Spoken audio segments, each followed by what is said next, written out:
Life Audio. Today on Talk About That, John puts all his memories in the cloud and begs me not to tell him the score of the game. Meanwhile, I perform in front of 16,000 people and hurt myself playing ice hockey. Plus a conversation about toxic hustle culture and finding the delicate balance between self-improvement and contentment. Today's episode is not sponsored by TikTok. You're going to get injured. You may as well record it and make some money.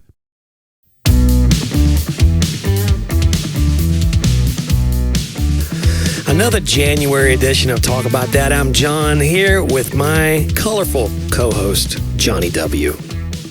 Okay. I like that.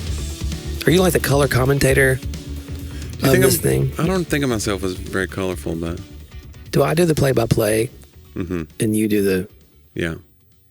I would offer the weird, non sequitur story that has nothing to do with what you just said, and you'd have to, somehow get us back on track, you know? That's right, yeah. Yeah, it looks like a fumble. Well, they're going to wait for the review, and I go, I like peaches. And then you'd be... you'd have to figure out a way to okay then. Yeah, peaches are slippery because they fumble. Yeah.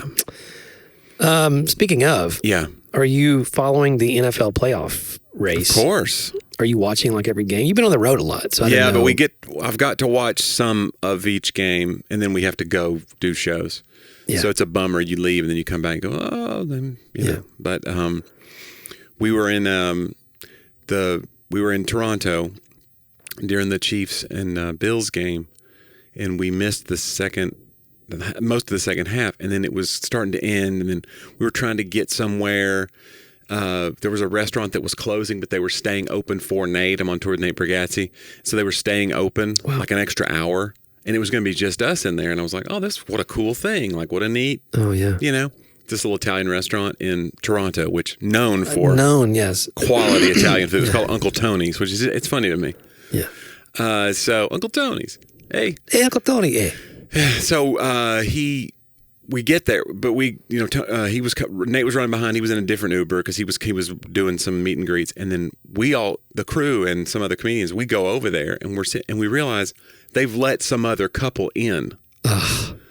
So they're there having their, I don't know if it was a first date. It looked very audition-y.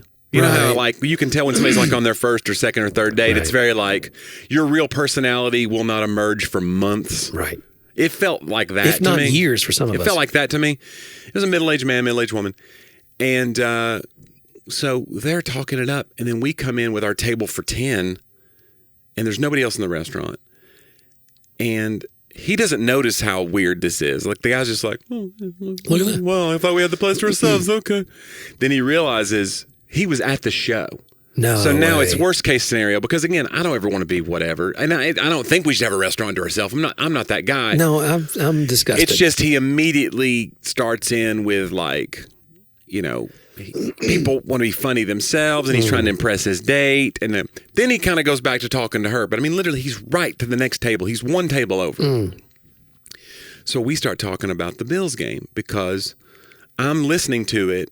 The last few plays, I'm like, we're listening to it in the Uber ride over on a little shuttle bus and a little Sprinter van. So we get there, and it's they have a kick. The Bills are going to kick the field goal to force overtime.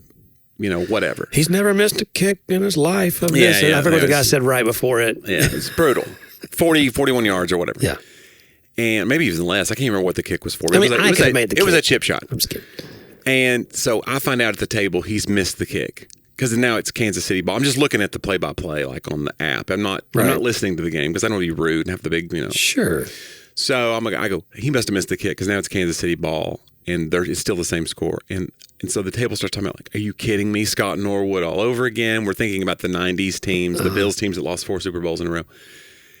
And we're talking about it. And then the guy at the table who has kind of kept to himself for the first 10 minutes of our interaction. Because he did when he first got, hey, great show. And then he realizes Nate's coming, but he didn't say anything about that. But then he heard us talking about the Bills, and he goes, hey, let me stop you. He kind of interjects himself into our let me stop you if you're talking about the Bills. I recorded the game. Please don't. Do not ruin the game. He gets very whatever. And I go, So we're not allowed to talk about Bills game. He said this to strangers. He did. And I thought to myself, he can't have overheard what we just said because all we're talking about is Scott Norwood. We're talking about the Bills. You know, I talked about how when I was a kid, the thing I remember the most is David Letterman doing a monologue joke. Bills stands for boy, I love losing Super Bowls. And so we're talking about the long-suffering history of that fan base and how they kind of choke and whatever in a big moment. And it's sad to me because they're such a great cold-weather town. They're long-suffering fans. I love the fan base. And I want them to win. I wanted them to win that game, but they've choked. We've said it over and over again at the table. And then this guy, hey, before you get going, just so you know. So now we have to just change the conversation. Did you? And again, we did. So, but you weren't happy about it. I'm letting this guy have it now. So if he's a listener. What if he's now a listener? Yeah. I don't know. I'm not saying the guy, it's just interesting like that you would do that to somebody you don't know. Hey, don't bring up the, like you and I have a rule, we call it radio silence. Right. You'll text me, hey, I'm at a volleyball game. I'm not watching the Vols game. Do not text about it. Maintain radio silence. Maintain radio silence. I go, got it. I text you and my father-in-law. Because you're the Sometimes I'll send back a text like, oh, so you're not watching this crap? Like, I'll be like, you won't believe this. You know, I try to just throw you off the scent, you know, a little bit. Well, my father... 4 fumbles in a row? Like, I can't. I'm just trying to get you to... My father-in-law, we now have a very good understanding because there's been times where I'd be like, by the way, today's his birthday. Happy birthday. Oh, happy birthday, Jonnie Canada. And I would be like... Which sounds like a superhero from Toronto. He'd be like, hey, are you watching? I'm like, no, I've got it recorded. Watch later. He'd be like, well, look. I'm not going to tell you anything about it. Yeah. But I'll just say this. Or I'm like, no. He's like, no, I'm not going to tell you anything about it. I'm just going to say this. Like, no, I'm begging him. He's like, no, but I just say this. 30 points is a lot to come back from or whatever. I'm like, you know, I didn't tell you the score. It's like, oh, come on, man. I'm just telling you, if I was a Vol fan, I'd walk out in front of a bus. But you can watch the game if you want. You can do what you want. How it ended, I couldn't believe. How you spend your day is up to you. I would find something else to do. Yeah, but it's just funny, like the idea of like that personal. Like, I get sports fans are a little bit different anyway, and you just have a thing of like, you know, you're a fanatic for your team, and you don't want somebody ruining the game for you. Everybody has those moments where you've taped the game, and then you hear something. Anyway, then he got a text from a friend. Oh, so someone else ruined it. Somebody like halfway through dinner, he goes, "We can talk about it now. Somebody just texted me. They choked." And then he wanted to talk about it. Yeah. And was he nice when he said it? He wasn't super nice. But is that... I think he was coming on a little strong. He's just one of those like, hey, I think he's from Buffalo, and he drove across the border to Toronto. Then you're saying he's an embattled fan base, so he maybe was coming. Maybe there's little... But I'm also saying he's like a brash New Yorker type. Yeah. Shout out to all of our New York listeners. On a little strong. For me, as a Southern person, I was like, okay, this guy's like interjecting himself into... Where's your sweet tea? Exactly. Yeah, I did a joke on stage in Toronto. By the way, it's the biggest crowd I've ever been in front of by 3 times. It was 16,000 people. Holy cow. In the round. So I have to learn to, I told you this last episode, right, that I was going to have to learn to walk. Yeah. Because you can't just stand and deliver when people are in the round because you're in the center. Right. And your back is going to be to people who, there's screens above you in the cluster in the center. But a lot of, like a few thousand of these people are underneath the cluster. They're really close to the stage. Some might say they're beholding the cluster. They are beholding the cluster. Am I right? So they're looking at you. They're not looking they can't see the screen. They're right underneath them. So okay. So you have to give them something to look at. So if you know what I mean. So I got a sachet Shantae. And so I got to shake my moneymaker or whatever. I don't have a moneymaker. I'm not making much money. My moneymaker is the jokes. That's funny. But Nate's dad did a great joke because Nate's dad opened for him in Newark. And by the way, he's so fantastic. Yeah. Like, I cannot tell you how much he reminded me of Pastor Roy, our children's pastor. Right, because they're both magicians. They're both magicians, and they both do kind of these tricks that can go wrong, or they have like a message to them. Uh-huh. It felt, and he's so sweet. Like, what a sweet man. Yeah. But he was so funny, and he did this bit about how like he would pull somebody from the audience or talk to somebody in the audience, and he goes, "How much did you pay for that seat?" And he goes, I know what you paid. He goes, it's too much. He goes, you don't watch a comedy show, you listen to it. So you people in the back, you're doing it right. And then they'd all cheer, He's just it was just such a funny pander. He does this trick where he cuts rope. He goes, I saw this guy when I was a kid. Maybe I want to be a magician. He cut the rope once. And he held the 2 pieces. Then he cut the rope later. Again, I go, those are fake scissors. There's no way he's really cutting it. But it was 8 pieces. By the time he goes 8 pieces. He goes, and then by the end of it, he pulled that rope and it was all together. And he pulls the thing and it all the 8 pieces fall on the ground. He goes, I never learned how to do it. That guy was good. Y'all should have got him. Honestly, that guy, amazing. It's so funny and disarming and sweet. And what a great guy. But anyway, that was a blast. But yeah, like you listen to a comedy show. Yeah. But you're also watching, and if you sit up close, you want it. So I was having to learn to turn, and I'm just doing it. But I had a couple of Canada jokes that I, did for the Toronto crowd that I didn't do for the other crowds. Okay. One of them was that I'm from the South, just like Nan, I'm from Tennessee. And I said, I think Canadians are honorary. You're like Southerners. You're the most like Southerners. And they kind of were nonplussed by that. Like, what is he going to say? And I said, look, you have a weird accent, and you are suspiciously polite, and you put gravy on everything. That's Southern. You're Southern. That's the truth. Yeah. Which it got a good laugh, which I was grateful for, because I was like, this is a risk. This is like my opener thing. But they were so great. It's so strange hearing laughs come from around you three-dimensionally. Right. You're used to them coming from one direction, or at a One Direction show. Yeah. But no, you're there, and it's like, it's such a weird feeling. And I did not never got a comfort level of the walking.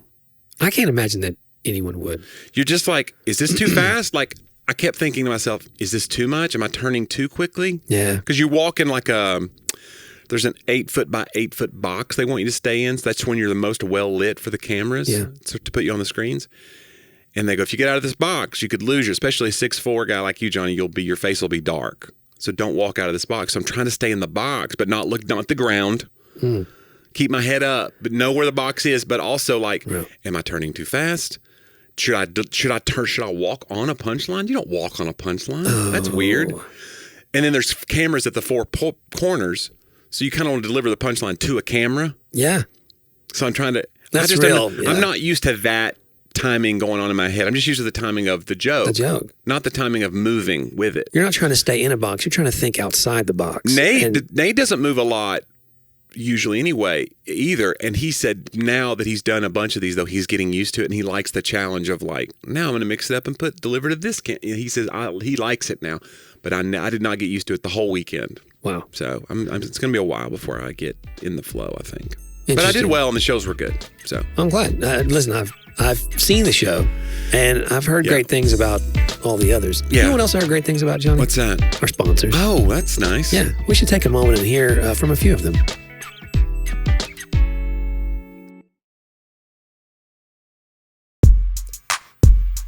I think it was one of the best shows I've ever been to. It's, sorry, I got choked up. I get so excited about it. I think you're right. No, it's so tight now, his new hour. And of course, all the openers they all have an hour themselves. Sure. That they could do. They're all doing 10-minute spots or whatever, but everybody's such a pro, or they have TV spots or whatever. They're just great. So it's such a quality show. And then Nate's new hour, I think it's his best hour. I think it's better than Hello World. I can't wait for people to see it. I think he records in April for Netflix, and it's going to be something. Where will he it's going record? to vault him to another stratosphere, I think. I think it's going to find him an even larger fan base because it's that good of an hour. Yeah, no, it's very good. Well, where will he record? I think that one's in Phoenix. Phoenix? Yeah. He's doing it at the Suns basketball arena. Wow. 2 shows. Wow. That he'll do, and then he'll record. But yeah, it's by then, who knows? I mean, it's so tight now, and he's still adding and moving. He's moving things around, moving the pieces around.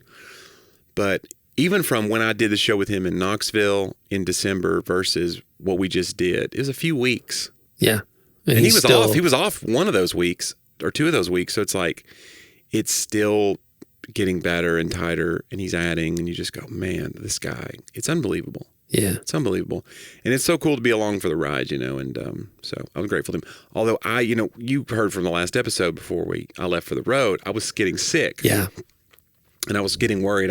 They put me on steroids and all that. And I'm just like, okay, I knew I wasn't contagious, but I was like, I don't love the idea of being on the road and sick. And You'd be like Jonnie on steroids. yeah, I was Jonnie on steroids. Yeah. And you're trying to be a good hang. And there's social media. Like he has a guy that's his tour photographer and videographer that goes out with him. Yeah. And so they're constantly have a camera in your face and they're trying to get content of just hanging. Yeah. So, I mean, it was a lot. But you're getting to do cool stuff. We played ice hockey. Wow. I don't play ice hockey. No, I've not been on skates 3 times my whole life. How many times did you fall? Let me tell you this.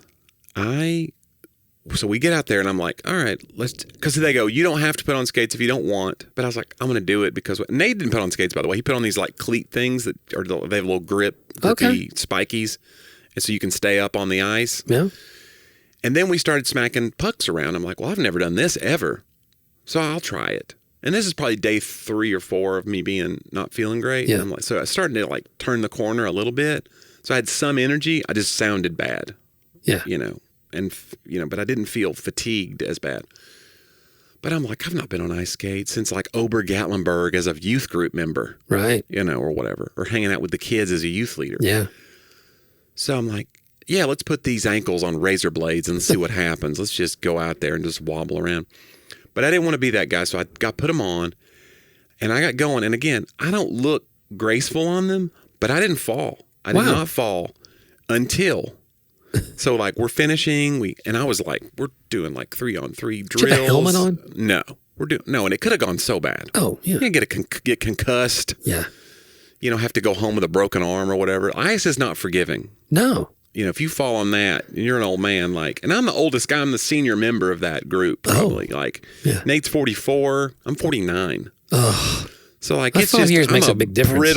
I'm a brittle old man. Like a ticking time bomb. We're out there, and it's fun. We're taking shots all the way from the back corner of the ice. It's almost like shooting from the end line. You're trying to we're just whipping and I keep thinking I'm going to swing this and it's going to cause me the whiplash of that's going to make me fall.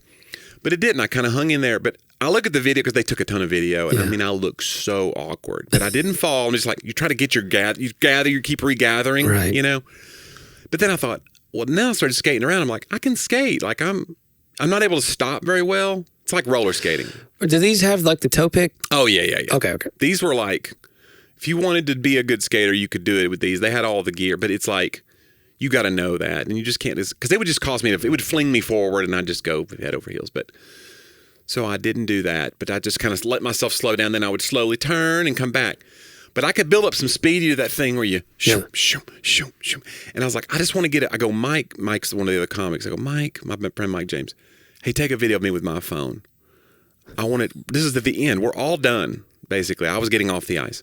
Hey, take a video of me. I just want to get a thing of me going one direction, then I'm going to come back and I'm going to stop at the, you're going to boom, you just stop yourself at the railing. And I go, get a video of me coming at you full speed. He goes, cool. He took a video. I go, shoo. I come at him, stop. And then I go, whew. And then he kept filming as I go to get, it's I'm going to get off the ice now. Yeah. And when you go to get off the ice, there's that door and there's you have to step up. Yeah. Because there's a little door frame. And I didn't do it. And I crumpled into a heap. I have to see this video. And literally, I folded myself because now the skates don't work right. I'm folding over my ankle, and I bent so wrong that it pulled something in my back. I felt something in my back pop, as I fell. And then I jump up and I'm like, oh. And then people run over. Are you good? The people that work are you okay? We got one, code blue or whatever. I jump up, embarrassment, adrenaline. I'm like, I'm good. On the inside. I look up. Mike is still filming. Yes, and he's Mike. laughing. He goes, are you good? I go, yeah. I go, did you film? He goes, oh, I got it all. So I'm going to post that today. I'm actually going to post that one on socials. Yes, I can't wait. Yeah, it was rough. And I'd gone all day without falling. I mean, it'd been 45 minutes, but it was. I was proud of myself. And then all of a sudden, it's no, you're a mere mortal. That's Jonnie. That's amazing. I love it. Yeah. Imagine what all we catch now. If me and you back in the old college days, could you imagine? We would probably catch some cool stuff, but we'd catch a lot of oh, I'm an idiot. Yeah. And then you post it and you go, maybe I'll go viral and make a little money on this. Yeah. We could have supplemented your entire college experience with just some. Well, I could have used. Yeah. You could have used the help. If nothing else, like Laura and I sat back last night and we remembered our first house that we bought in Marable. Mm-hmm. And we went through it was like, EMDR in therapy, which I've never done, but it supposedly helps you unlock parts of your memories. Yeah. That you are What not. does it stand for? EMDR is. EMDR? Yeah. It's eye movement. Okay. So there's like a device with a light or something, and you see it. Right. Yeah. I don't know what This feels like new agey to me. Well, I could just look it up. Do whatever you want. But. No, I mean it's like a total. But you don't think they're planting these memories? No, I don't think so. Okay. But EMDR therapy, Jonnie, stands for electronic. Yeah. Dysmorphic. EMDR. Is it electronic it's medical dysmorphic retinal definition? It's gotta. Wow. Can no one please just? We need our Echo Dot in here. I need to bring the Echo Dot to the studio so that we can just be like, ask it things. Eye movement desensitization and reprocessing. Okay. That's what I was going to. So I had the eye movement, right? That would have been my guess. I didn't know where the others. Anyway, it's amazing though. The memories. When we got into the memories, how many came, how many triggered other ones. But you didn't use this. You just were talking amongst yourselves. Just talking. But we drilled down, and I just. You don't have that device. Like Laura's not shining a light in your eyes. No. Be like, tell me what you remember about the first house. Tell me now. What's your PIN number? Where are the documents? Yeah. But it's like how much of life we've forgotten. Yeah. Or we haven't forgotten, but you don't know that you don't think of. And that's why the videos, like Sadie's life, I go other night, because my Google photos will back everything up, right? Oh, right. Yeah, compared to your photos of you as a kid, there's so many, thousands more. I think I have 75,000 videos and photos. Mm-hmm. I mean, somewhere in the cloud. I mean, 75,000. Yeah. And because often I'll take a picture, I'll take 10 to try to get the one good one or whatever. And you don't delete the other 9 once you get the one, so they just stay. I think it was Jesus that said, "Oh, wow. Where are the other 9? Where are the other 9? And so because only of that, one leprous photo returned to say thank you. Which I preached on that, by the way. You did. Sunday. But I just think of like, what would we have captured? Yeah. Like I did the whole driver family history thing. We lived it, John. Yeah, we lived it. It's like the country song. You should have seen it in color. Yeah, but we forgot it. Now, did we though? No, but we have to stop and really think. You have to make yourself Sadie can be like, I have a video of that or whatever. If it's something significant. But does that cheapen it, do you think? Maybe. I don't know. Does it mess with your mental capacity? Oh, I don't know. Because I try to help my mind be sharper. You know what? The one thing I do to help my mind be sharper, Jonnie. What's that? You want to know what it is? Hold on. Juggle? No. Oh. No, I'm horrible at juggling. Yeah. Life and for real. No, it's whenever I have to request a code, like a two-factor authenticity. Yeah. Two-factor authentication. Thank you, authentication. Then I never copy and paste it.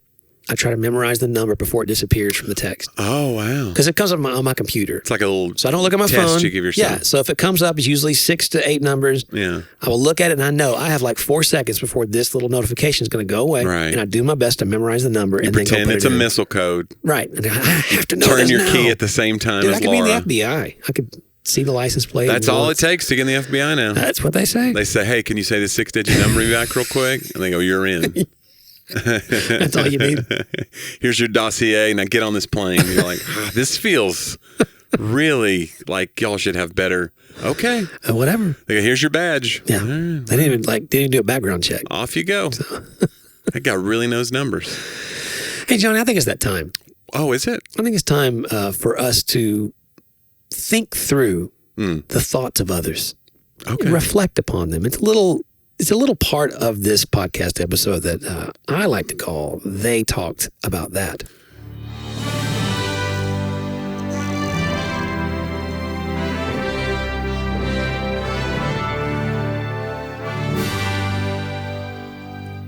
Jonnie. Wonderful. British novelist E.M. Forster said, We must be willing to let go of the life we have planned so as to have the life that is waiting for us. Yeah. That's good. Like, how much do plans, I have an expression I say to the church sometimes, and that's show me your expectations and I'll show you where you're disappointed. Mm-hmm. You know, because expectation is, I think, the key. In fact, I think about this a lot. Yeah. As a dad, even. Like, I keep rewriting this. Like all the disappointments you have No. are based on your expectations. All the You disappointment. know, as a dad. No, I'm never disappointed in my kid. No, that's not what I mean. But like she though, at that age especially, it's you know, they're not aware of what they were expecting this to be. Yeah. You know, so some things like the latest way I wrote this was prepare and pray for what might be, hope and pray for what could be, expect nothing but God's faithfulness, and then accept with grace and humility what is. Other ways I've said it, prepare for the worst, hope and pray for the best, expect nothing, and then accept what is. I mean, that's the simpler version. Like when you get to the point of what's the difference between when you can't differentiate your hopes and your expectations, that's where great disappointment, especially if you had no preparation for what could go wrong. So if you only thought, and most people don't go in, I think, to a situation thinking, oh, this is going to be perfect. Especially think about how much older we are now. We did this when we were in our band in college. We would go in and we expected the best. There wasn't like hoping for the best, but we didn't know we were expecting it. Yeah.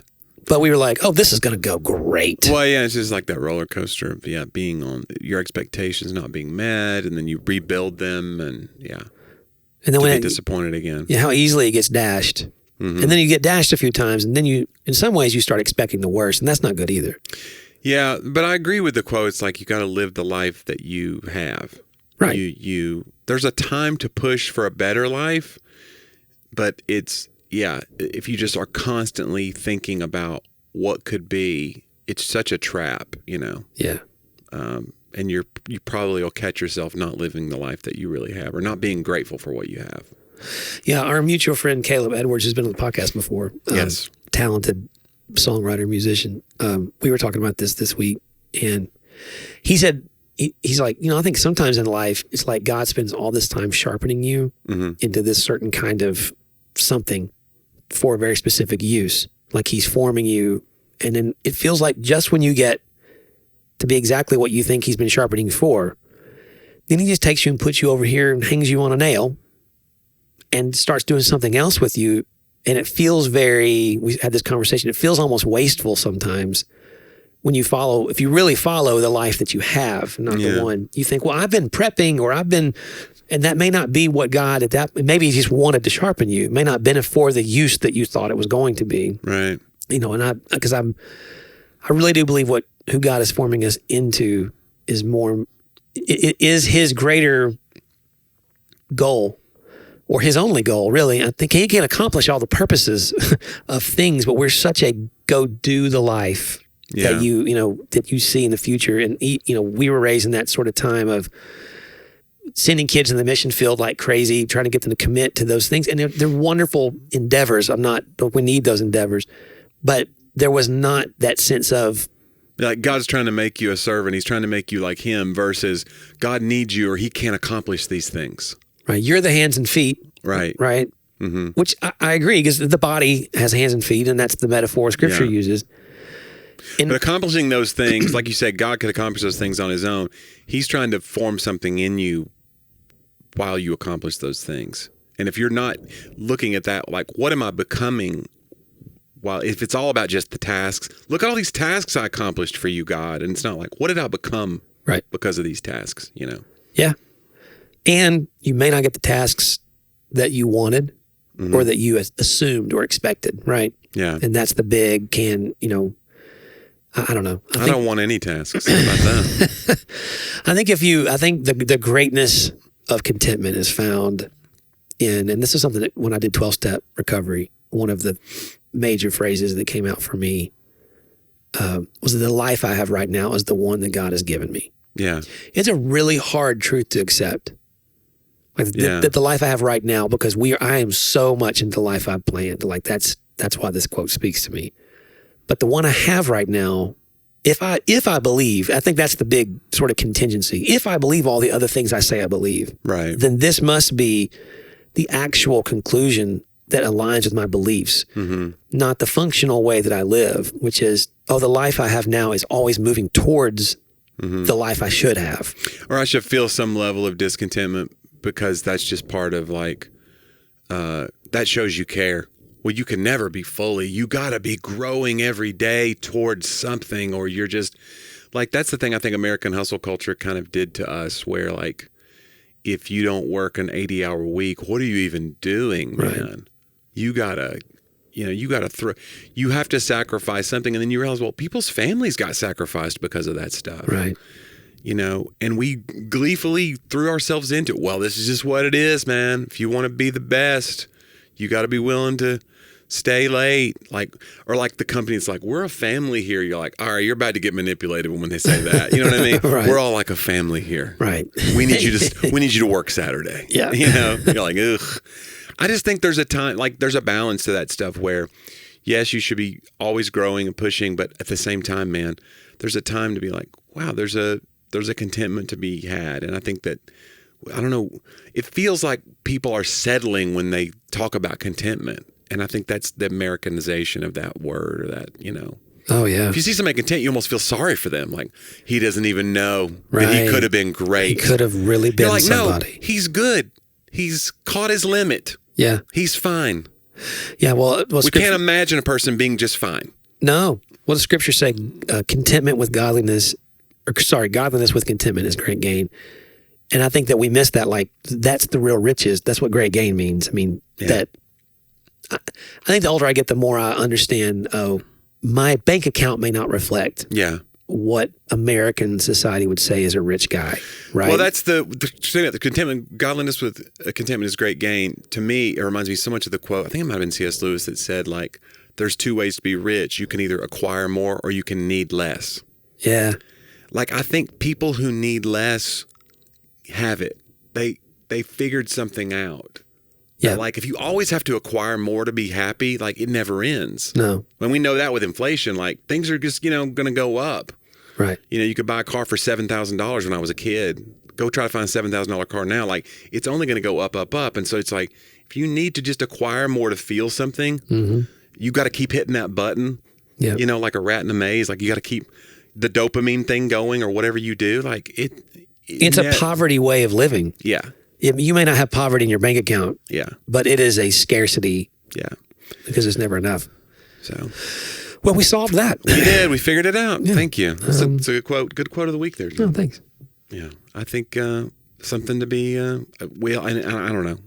And again, as somebody who's trying to, to me, I want to get the most I can out of the gifts I've been given. And so I never want to be wasteful as far as that. I go, well, this is enough. Well, what if God wants me to do this with that gift? Or I'm supposed to be helping this many more people? Or how many events am I supposed to be doing a year? Should I do more fundraisers? Should I find the causes that I believe in and throw myself in? Should I have a foundation? All that stuff are worthy things to think about.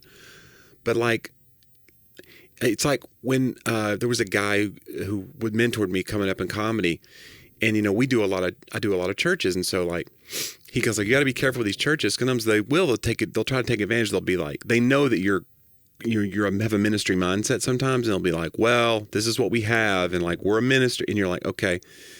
And then this guy told me, he goes, somebody's gonna pay. Either you're gonna my time away from either my family is gonna pay, right, because they have to be away from me for the weekend, or you're gonna pay. You know what I mean? It's he's I don't like the idea that I have to apologize to somebody for what my services cost. At some point you take less and you do things when you really believe in, you love, whatever. There's times and places to do that. Hey, I believe in this cause. This is the max budget they have. I do a ton of shows like that. But sometimes if you feel okay, there's a math in your head where you go, I have to be away from I have to make these sacrifices. So somebody is paying, and I just think there's an offset to that stuff. I don't know. I'm saying it wrong, and somebody's going to think I'm all about the money, and that's not what I'm sick of it. John, I'm sorry. I did share the scripture. I will close this section. Okay. This is such a good scripture for Sunday on this topic. First Timothy 6:17-19. As for the rich in this present age, and I stopped and like, guys, you may not think you're rich, and maybe you're not. Maybe someone here you're really struggling. But if we look at the way history and the world lives, most of us fall into this category. Meaning that if I wanted to get anything from any restaurant around me today, 3 times I would go do it. Right? You know, like I wouldn't be able to not do it. It says, as for the rich in this present age, charge them not to be haughty, nor to set their hopes on the uncertainty of riches, but on God, who richly provides us with everything to enjoy. And it's a very invitational verse to me. Like, it's a very not like, don't be rich, you know, but I'm not saying you should be rich. I'm just saying he's going to look, if you find yourself in this situation, this is contentment as well. He acknowledges this. Don't set your hopes on the uncertainty of it all.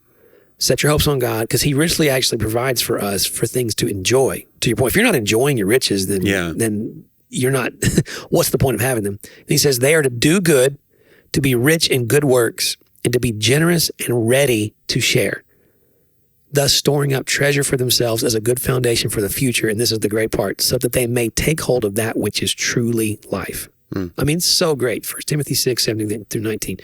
That's in some of my daily stuff. Like, hey, when I don't know what to do, to your point, a foundation, and we've probably said this before, when I first started writing, and this is such a hubris to say this, but I was so afraid of becoming greedy if I made money off of writing that I was worried that I would become the wrong kind of guy. And so I made a vow, you were there, you know, to God, that I would give away half of everything that I made as a writer. Yeah. And I thought, well, that way, I tried to make a law for myself to keep myself from becoming someone. And I did that for about the first decade.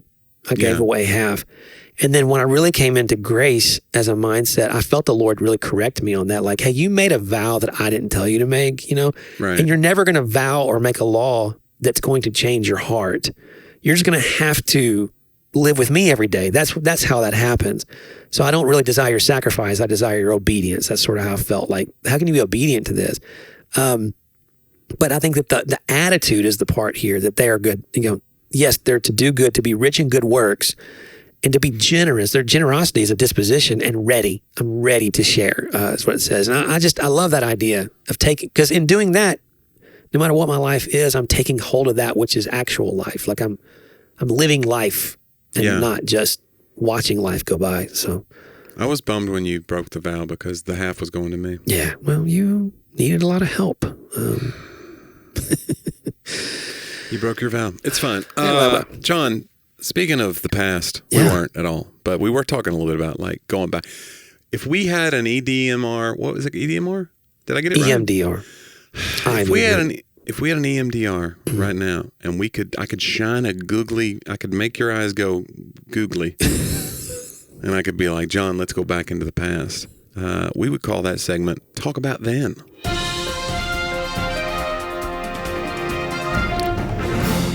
John, this week, 1932, the English statesman and future Prime Minister Winston Churchill is prescribed this by his doctor. Do you want to take a guess what it was? Hold on. He was on a lecture tour in the U.S. December of 1931 when he was hit by a car.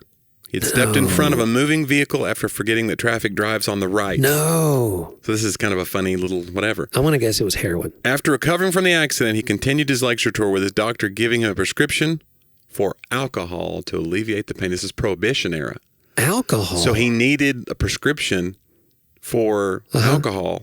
Well, he didn't need it in England. That's what I'm saying. In England, he was a drinking guy. Everybody drank. And so when he gets here, he has to get a prescription. I wonder if he walked in front of that car. He's like, I need a drink. I got to have I need a fender bender stat. Did you know this story? No, it's a great story. Not. This is amazing. So this is what it said from the doctor's note. This is to certify that the post-accident convalescence of the Honorable Winston S. Churchill necessitates the use of alcoholic spirits, especially at mealtimes. The quantity is naturally indefinite, but the minimum requirements would be 250 cubic centimeters. Wow. This allowed him to circumvent the prohibition restrictions on alcohol consumption. Cubic centimeters? Yeah. Maybe that's... Okay. Is that how we get a CC? I thought fluid... Is that a CC? I don't know. Is that what a cc, 2 cubic centimeters is? That's what it is. That's what, when you say, like, I need 50 cc's of, he needed 250 cc's of alcohol. Stat! cc in measurement stands for cubic centimeter. Thank you. Had to be a heck of a lecture. Wow. After he gets a little soused and he just gets up there and he's just, another thing about the U.S. That was not Hit me again. Anyway, sorry, that's how he sounds. He didn't have an English accent when he drank. A lot of people don't know that because it's not true. right. John, this week, 1784, Benjamin Franklin writes a letter to his daughter expressing his staunch disapproval of the eagle as our national symbol. Mm-hmm. He thought the bald eagle was of bad moral character and found the turkey a more respectable bird. This letter is bananas. It's a couple of paragraphs. I just want to read some excerpts from his letter. For my own part, I wish the bald eagle had not been chosen the representative of our country. He is a bird of bad moral character. He does not get his living honestly. You may have seen him perched on some dead tree near the river, where, too lazy to fish for himself, he watches the labor of the fishing hawk.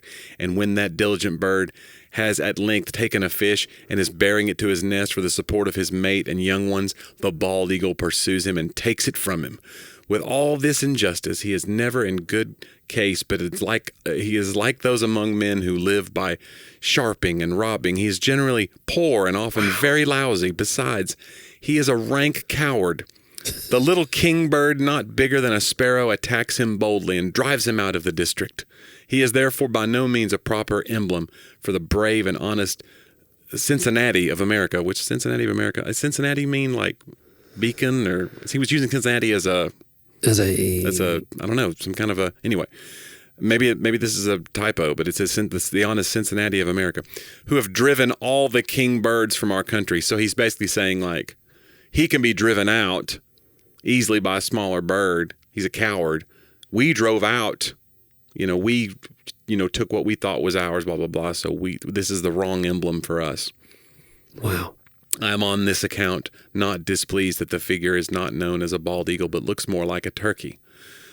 For the truth, the turkey is in composition a much more respectable bird, and withal a true original native of America. He is, besides, though a little vain and silly, a bird of courage, and would not hesitate to attack a grenadier of the British Guards who should presume to invade his farmyard with a red coat on. Wow. So he's acting like this turkey would be so brave. Well, maybe he would attack the British. I mean, if British attack a farm, the turkey would be like, get him. Wow. So many times I've been attacked by turkeys, so I can tell you that Franklin was spot on. He was spot on. By the way, Lucius Quinctius Cincinnatus, 5 BC, Roman hero who saved the city from crisis and then retired to his farm rather than rule. Okay, so that's where he's thinking we're of a, I'm going to guess that's where that came from. So to say we're a Cincinnati is like a high praise. Right. He's we're like a city an on a hill. Roman hero who refused, again, he would fight, save everyone, and then not take the loot for himself, but give up power. Yeah. Just like the turkey. John, born this week, 1961, the Great One. Do you know what I'm talking about? 1961? When I say the Great One, who do you think the Great One is? Are we? Wayne Gretzky. Wayne Gretzky, the all-time leader in scoring, 2,328, and assists, 1,563. And he's won the MVP award a record 9 times. Wow. Wayne Gretzky. I've only won it 7. I'll tell you from my experience, like just being on skates and trying not to die was crazy. And not embarrass myself in front of other grown men. That was one thing. Mission accomplished, by the way. Thank you. Yeah. Then put a stick in my hand. Then say, shoot this rubber thing at a net. Right. Now try to stop another guy from doing it. Right. Now do it backwards. Now make sudden movements. While they're trying to fight you openly. Yes. Yeah. Like it's when you see skating, when you see ice hockey, it really is. They are some of the best athletes. It's insane the stuff they can do. Yeah. They can make that thing dance, and it's crazy. Yeah. But yeah, it's very violent too, and that's our favorite part. It is. Wayne Gretzky, happy birthday. Finally, John, born this week, 1832. Author Lewis Carroll. Do you know what he's famous for? Lewis Carroll. 1832? Let me tell you a story, John. English mathematician and author Lewis Carroll, while on a rowboat to a picnic with his 10-year-old daughter, Alice, she asked him to tell her and her sisters a story. He spun the story of a girl named Alice and her adventures when she fell down a rabbit hole. So he came up with this in a rowboat. That's why I wanted to share this one, because I was like, this is some John stuff right here. You think I could come up where with I just think you would try. Oh, well, let's see. It just seems like the girls would be, Sadie and her friends would be like, I don't know if they would anymore. They all have phones. They wouldn't be tell us a story. Right. But let's imagine. Look at this story. Let's imagine there's any purity at all left in this culture. And they'd be like, tell us a story, Papa. And you'd be like, all right. And then he just spun this story out of nothing. And of course, it's a classic. He then turned it into his most famous book, Alice's Adventures in Wonderland, 1865. So he was born in 1832. I wonder when that rowboat would have been, when that rowboat ride. I wonder how long it was before he kind of made it. But I was like, I got something here. Alice in Wonderland, there's a lot. Yeah. Like, it's very imaginative, especially for the time. It's a trip. Yeah, it's like, and it's got darkness to it. Yes. It's got, the Queen is insane and off with his head. Mad Hatter. Maybe it has like this Brothers Grimm kind of influence going on, because back then well, and it got really embraced in the 60s and 70s because like drug culture loved the idea of like, eat this one, it makes you smaller. So right. You see a lot of like trippiness interpretations of Alice in Wonderland. Yeah. Like the Tim Burton, obviously. It's just created the colors and all of it. But yeah, it's anyway, it was all from a rowboat ride. Wow. That's a long ride. You never know when it's true. He was going across. Maybe that was just like the short, and then he's like, the Atlantic. Well, I'll tell you the rest later. Yeah, I'll give you the rest later, but Jonnie, there was no rowboat. And that's the moral of the story. Yeah.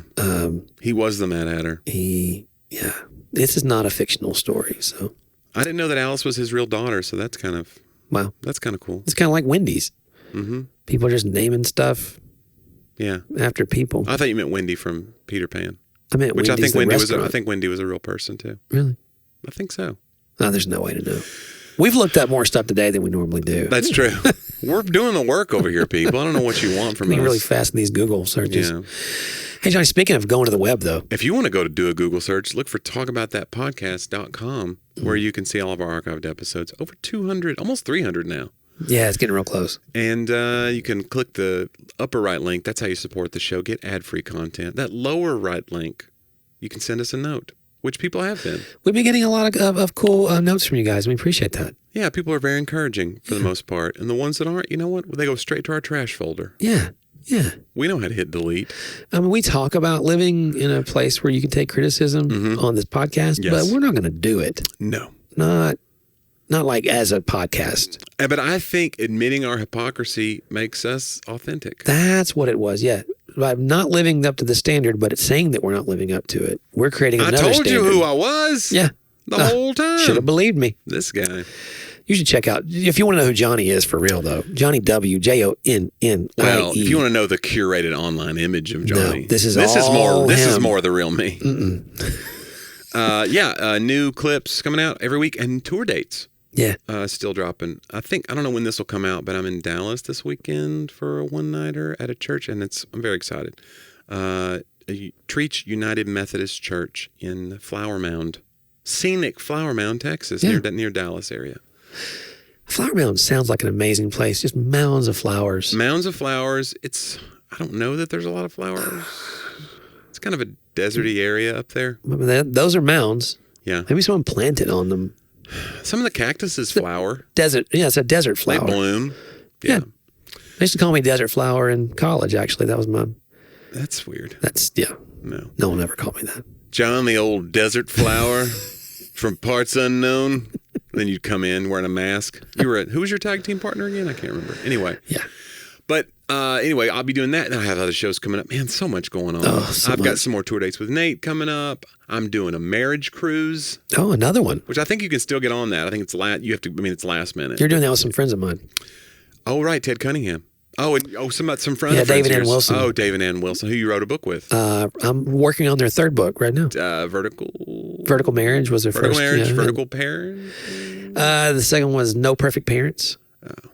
and Diagonal marriage. Yeah, they're great people. How to be the bishop you know how to be. That's diagonal because you need to go meet them on the cruise. I'm going to. You know who else? Natalie Grant is on that. Oh wow. Ship. I've never worked with her. Great Christian artist. Selah, remember that group? I do. They're doing worship on the boat. Yeah. So that'll be fun. I get to meet them. And hopefully I'll get to enjoy some. We're going to the Caymans. Oh. We're going to Jamaica. Oh. It's going to be warmer there, John. Yeah. Wish you were stowing away. You can get in the suitcase. Oh. I got a big suitcase. It would have been. You got a little bit of time to slim down. Get in that suitcase. Just a little bit. You need to cut some carbs. You had little pancakes today. I ate some of the pancakes. I ate a lot of the pancakes. You ate a good 2/3 of those pancakes. No. Yeah. When she took it away, it was basically the outer rim, and I was like, "What are you doing? Just eat the rest of it." Who are you kidding? Since the snowmageddon, yeah, you can't eat good during the snow. You can't blame the snow. When you're snowed in, what are you going to do? Sit here and no? Yeah, you're trapped. It is not. It's not good. So, boy. But you know what, listener? You're not trapped, and we appreciate the fact that you come by your own volition to listen to this podcast every week. It means a lot to us. And so, Johnny, I think we should do it again next week. Talk about that.